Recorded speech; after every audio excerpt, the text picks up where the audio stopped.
Hey, this is AJ. Welcome back to the Handyman process. In today's video, we're going to be talking about Google Voice and why I use it to run my handyman business, or at least to manage the phone lines.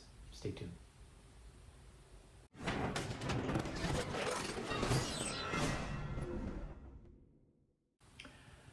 All right, almost from the beginning, I started using Google Voice for a couple reasons. First of all, I already had a number from a previous business I was running.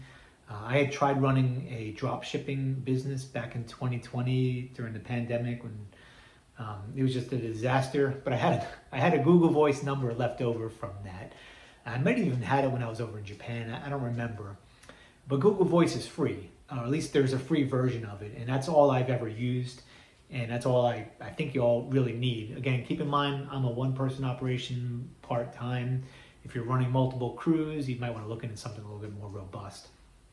But, so that's reason number one. It's free, it's ubiquitous. A lot of people are familiar with Google Voice and it's out there. So I at some point just went in, you can figure out how to sign up for Google Voice, but Google Voice, set up an account, download the app, and then now you have the app on your phone. And having the app on your phone is almost like having another phone on your phone.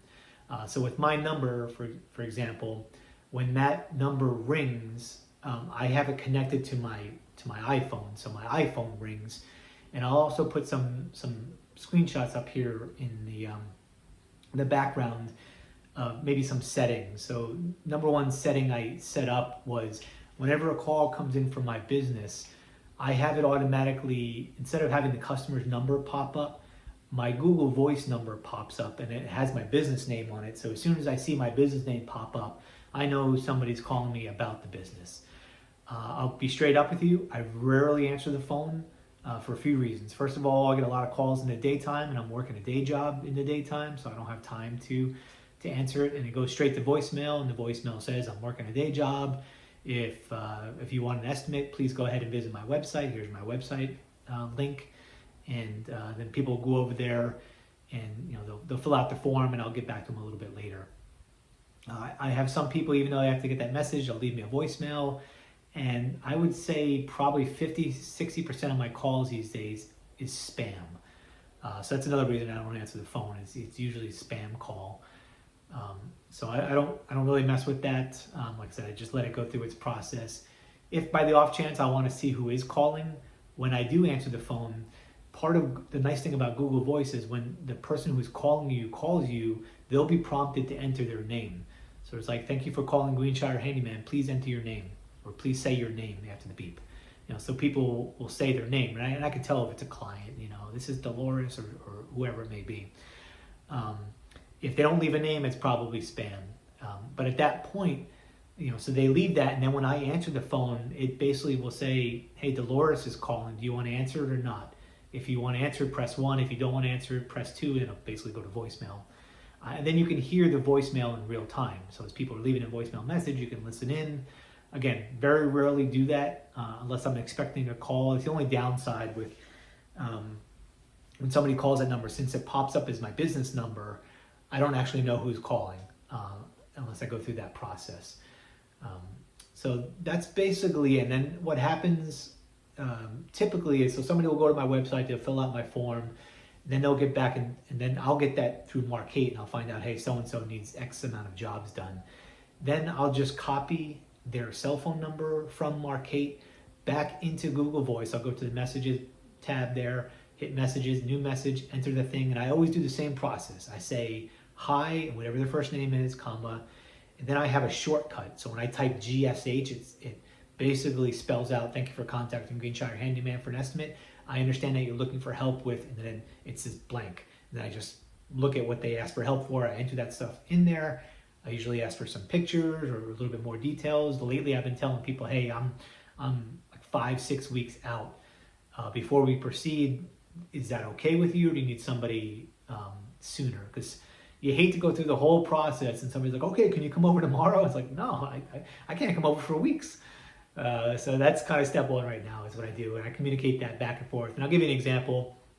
I'll put a screenshot in there. Somebody I was talking to the other day. And it's usually asynchronous. And what I mean by that is Like they might text me some pictures and then 2 hours later I'll respond back, and then an hour later they'll respond back, and then eventually like the whole story comes together. But that's just the way that I operate. Most people I work with, they're accommodating to that and understand that. I tell people all the time, if you need like somebody right now and tomorrow, like I'm not your guy. So here's somebody who may be able to help you out. Here's a number for that. But overall, I've been happy with it. I haven't, to be honest with you, I haven't used any other system or any other number. I did just recently sign up for the virtual number with Mark8. I've only used it a little bit, but so far I like it, but there's also some limitations. So what I like about it is when my notifications go out through Mark8 now, that I used to have like a 480 area code number, and you couldn't respond back to it. So I guess a lot of people were responding back to the Mark8 number. I never received it, even though I had a little disclaimer in there. Please don't reply to this text message. Call this number if you have anything, which was my Google Voice number. But I've recently turned on a virtual number with a local area code.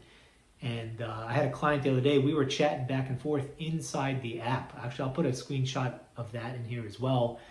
So I like that. That's pretty cool. The only downside I see is, and it may be my ignorance, is I don't know how to initiate a conversation in there other than telling somebody to text me at my new virtual number, because I don't see the option for me to text them to get that conversation started. Again, maybe my ignorance, but I did like that it was all kind of nested within Mark8, so I may play around with that a little bit more. But I'm planning to keep the Google Voice number as well for a while. Anyway, that's how I use it. If you guys have any questions on that or any specifics for your business, let me know. I do have a voicemail set up, and it basically says go to my website. You can call my number. You can go to greenshirehandyman.com.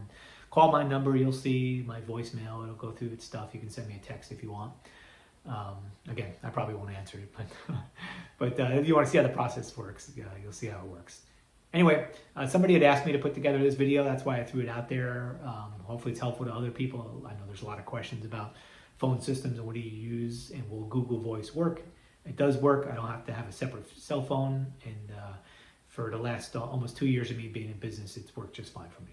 So hopefully it'll work for you, and stay tuned for the next one. Appreciate it. Bye.